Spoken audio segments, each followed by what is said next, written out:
तो नमस्कार आप सभी को, मेरा नाम है हर्ष और आप सभी का स्वागत करता हूं मैं एग्जाम इन बियॉन्ड के इस यूट्यूब चैनल पर। इसके पहले जो एक वीडियो है जो आप यहां देख सकते हैं, उस पर हमने यूनिफाइड पेंशन स्कीम को रिकॉर्ड किया था और उस पर बहुत सारा प्यार देने के लिए आप सभी का धन्यवाद। लोगों की डिमांड थी कि सर आप इसके ऊपर कुछ और सवालों के भी जवाब दें, तो इसी पे हम इस वीडियो को रिकॉर्ड कर रहे हैं। आज हमारे साथ हमारे स्टूडियो में मौजूद हैं मिस्टर इंद्रपाल, जो कि असिस्टेंट रजिस्ट्रार हैं IIT धारवाड़ में, और इसके पहले इन्होंने एज ए सेक्शन ऑफिसर सर्व किया है सेंट्रल यूनिवर्सिटी राजस्थान में, और सर ITBP से रिटायर्ड हैं। सर अपने बारे में थोड़ी सी जानकारी दें। जी नमस्कार, आपके और आपके दर्शकों को बहुत बहुत धन्यवाद मुझे इस चैनल पे इनवाइट करने के लिए। तो देखिए, यूनिफाइड पेंशन स्कीम की अगर हम बात करें तो ये कहीं ना कहीं पे ओल्ड पेंशन स्कीम और न्यू पेंशन स्कीम का मिला जुला कॉम्बिनेशन है, और इसके बारे में ही हम बात आज करने वाले हैं। तो सर आप मुझे ये बताएं कि व्हाट यू फील, आप क्या फील करते हैं यूनिफाइड पेंशन स्कीम है, ये कितनी कारगर है, मतलब इसकी पॉजिटिव पॉइंट क्या है और नेगेटिव पॉइंट क्या है? जहाँ तक इस स्कीम के पॉजिटिव का सवाल है, इसका सबसे बड़ा पॉजिटिव पॉइंट ये है कि आपको सर्विस के लास्ट में 50% पेंशन को एश्योर्ड किया गया है। आपको लास्ट ड्रॉन बेसिक का 50% पेंशन मिलेगा ही मिलेगा, साथ में उस पर आपको DNS रिलीफ भी दिया जाएगा। ये दोनों ही सुविधाएं NPS में नहीं थी, तो ये इस स्कीम का सबसे पॉजिटिव इम्पैक्ट है। दूसरा इस स्कीम का पॉजिटिव इम्पैक्ट ये है कि ऑटोनोमस बॉडी के NPS ग्राउंड कर्मचारियों को डेथ या डिसेबिलिटी केसेस में ओल्ड पेंशन की सुविधा सरकारी कर्मचारियों के समान नहीं दी गई थी, और कोविड के दौरान बहुत से ऑटोनोमस बॉडी के कर्मचारियों की मृत्यु हुई थी, तो उनकी फैमिली बहुत सफ़र कर रही थी। तो UPS में इसका प्रोविज़न है कि डेथ केसेस में फैमिली को लास्ट ड्रॉन बेसिक का 60% और DNS रिलीफ मिलेगा। तो ये इसकी एक बहुत अच्छी इसका पॉइंट है UPS का। नेगेटिव की बजाय मैं इसमें चिंताएं बताना चाहूँगा। इस स्कीम की चिंताएं ये हैं, सरकारी कर्मचारियों की चिंता ये है कि वॉलेंट्री रिटायरमेंट 25 साल की उम्र में एक सरकारी कर्मचारी लेगा, लेकिन उसकी पेंशन स्टार्ट होगी उसकी 60 साल की उम्र होने पर, जबकि OPS में ओल्ड पेंशन स्कीम में सरकारी कर्मचारी की रिटायरमेंट के तुरंत बाद, वॉलेंट्री रिटायरमेंट के तुरंत बाद पेंशन स्टार्ट हो जाती थी। तो ये एक बड़ा चिंता का विषय है, क्योंकि वॉलेंट्री रिटायरमेंट वास्तव में वॉलेंट्री ना होकर, सरकारी कर्मचारी की इच्छा से ना होकर, सरकारी कर्मचारी की मजबूरी से होती है। जब सरकारी कर्मचारी एक सर्टेन उम्र के बाद अपने आप को फिजिकली, मेंटली या फैमिली प्रॉब्लम के चलते इनकैपेसिटेट पाता है, तो वो रिटायरमेंट ले लेता है।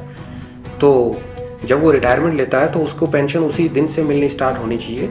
अगर मान लेते हैं कि एक सरकारी कर्मचारी 20 साल की उम्र में सरकारी सेवाओं में आया और वो 25 साल की सर्विस करके 45 साल की उम्र में वॉलेंट्री रिटायरमेंट ले लेता है, तो उसको पेंशन मिलनी स्टार्ट होगी 60 साल की उम्र से। तो 15 साल तक वो कैसे सर्वाइव करेगा, ये एक बड़ा चिंता का विषय है इस स्कीम का, जिसको एड्रेस किया जाना चाहिए। इसके अलावा सरकारी कर्मचारी पूरे जीवन अपनी बेसिक का 10% और DNS अलाउंस का 10% इस स्कीम में कंट्रीब्यूट करता रहेगा, लेकिन सर्विस के लास्ट में उसमें से उसको कोई भी रिटर्न नहीं मिलेगा। इस बारे में अभी कोई क्लैरिटी नहीं है, तो ये एक बड़ा चिंता का विषय है।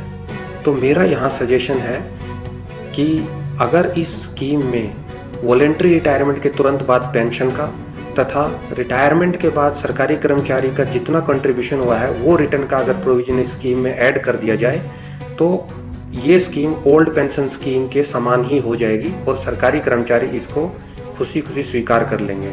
नहीं तो मेरे को फिलहाल इस स्कीम में यही दो प्रॉब्लम नजर आ रही हैं। Thank you so much sir for this. अब मेरा दूसरा सवाल सर आपसे ये है कि जो ऑटोनोमस बॉडीज है, क्या ये वहाँ भी एप्लीकेबल होगा, और इसका ऑटोनोमस बॉडीज पे एप्लीकेबल होने से क्या फायदा मिलेगा सर? बहुत सी सरकारी कर्मचारियों को उपलब्ध सुविधाएं ऑटोनोमस बॉडी के कर्मचारियों को उपलब्ध नहीं करवाई गई थी, जैसे bonus, CGHS, medical facilities. NPS कर्मचारियों की डेथ के मामले में उनको दी जाने वाली ओल्ड पेंशन की सुविधा, या डेथ कम रिटायरमेंट ग्रेजुइटी, या 2019 में 4% बढ़ाए गए गवर्नमेंट कंट्रीब्यूशन पर वसूल किए जाने वाले टैक्स। इस तरह की बहुत सी सुविधाएं जो सरकारी कर्मचारियों को उपलब्ध थी, वो ऑटोनोमस बॉडी के कर्मचारियों को उपलब्ध नहीं हो पाई थी। तो UPS के मामले में देखना बड़ा रोचक रहेगा कि क्या सरकार इस स्कीम को ऑटोनोमस बॉडी के कर्मचारियों के लिए लागू करती है या नहीं। और मैं यहाँ आपके दर्शकों को बताना चाहूँगा कि ऑटोनोमस बॉडी में IIT, IIIT, NIT, central university और एम्स जैसे संस्थान शामिल हैं, जिनमें वर्ल्ड लेवल के साइंटिस्ट, प्रोफेसर, डॉक्टर्स, इंजीनियर्स, इस तरह के प्रोफेशनल्स काम करते हैं। तो इस तरह के प्रोफेशनल्स को सरकारी कर्मचारियों के समान सुविधाएं ना दिया जाना, ये अपने आप में एक दुख का विषय है।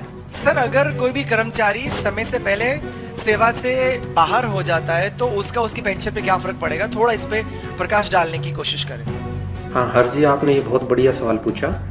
जब ओल्ड पेंशन स्कीम में premature retirement, compulsory retirement, medical board out, disability, इन सब मामलों में पेंशन दिए जाने का प्रोविजन था, लेकिन इस स्कीम में अभी इन सारी सुविधाओं के होने या न होने के बारे में क्लैरिटी नहीं दी गई है। आने वाले समय में ये सरकार की तरफ से कोई गजट नोटिफिकेशन आता है तो उसमें इस बात पे क्लैरिटी मिल पाएगी कि क्या ये सारी सुविधाएं इस स्कीम के तहत दी गई हैं या नहीं दी गई हैं। अगर नहीं दी जाती हैं तो ये सरकारी कर्मचारियों के लिए एक ड्रॉबैक साबित होगा। Thank you so much Indrapal sir for your kind support. आपने सारी चीज़ें बहुत अच्छे से एक्सप्लेन करी, बहुत अच्छे से आपने सारी बातें बताई। तो ये था हमारा आज का वीडियो। अगर ये वीडियो आपको पसंद आया है तो इस वीडियो को लाइक करें, इस चैनल को सब्सक्राइब करें और इस वीडियो को अपने दोस्तों के साथ जरूर शेयर करें। बाकी अगर आपका कोई भी सवाल हो तो आप मेरे इंस्टाग्राम हर्षोलॉजी पर मैसेज करके पूछ सकते हैं। हम ऐसे ही शानदार वीडियोस लाते रहेंगे। Thank you so much, take care.